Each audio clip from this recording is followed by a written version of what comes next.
আজ আপনাদের সাথে কথা বলবো সাক্ষী নিয়ে। সাধারণ বিষয়, সাক্ষী নিয়ে কোনো আইন আইন আমি আপনাদের সাথে আলোচনা করব না। সাক্ষী নিয়ে আপনার সাক্ষ্য আইন আলোচনা করব না। সাক্ষী নিয়ে একটা সাধারণ বিষয় আলোচনা করব। সেটা হলো, আমাদের দেশে আপনার বেশিরভাগ মানুষ সাক্ষী দিতে খুবই ভয় পায়। সাক্ষী বলতেই তারা বুঝে যে একটা আতঙ্ক।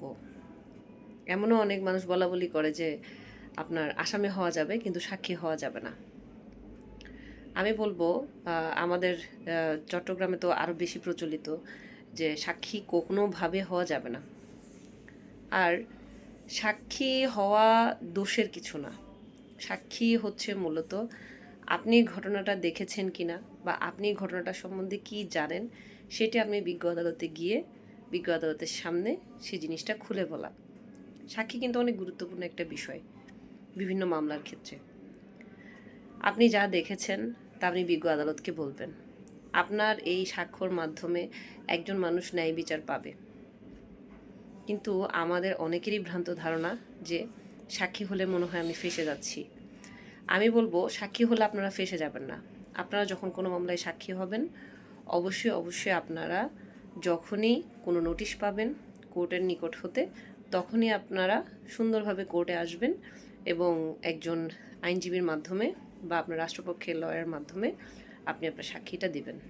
এতে করে আপনার কোনো ক্ষতি হবে না, আপনি কোনো হয়রানির শিকার হবেন না।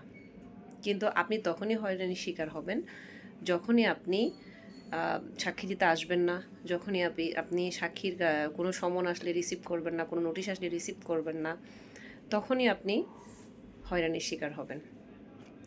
আশা করি সবাই অন্তত এই ছোট ব্যাপারটা বুঝেছেন এবং সাক্ষী দিতে আপনারা হয়তো আর অন্য কারো সাথে কনসাল্ট করবেন না, বা নিজেরাই হয়তো ব্যাপারটা বুঝেছেন যে সাক্ষীটা হচ্ছে এমন একটা জিনিস যে সাক্ষার জন্য যখন আমার কাছে কোনো নোটিশ আসবে কোনো ঘটনার বিষয়ে, তখন আমি সেটা যতটুকু জানি সেটা আমি বিজ্ঞ আদালতের সামনে তুলে ধরব।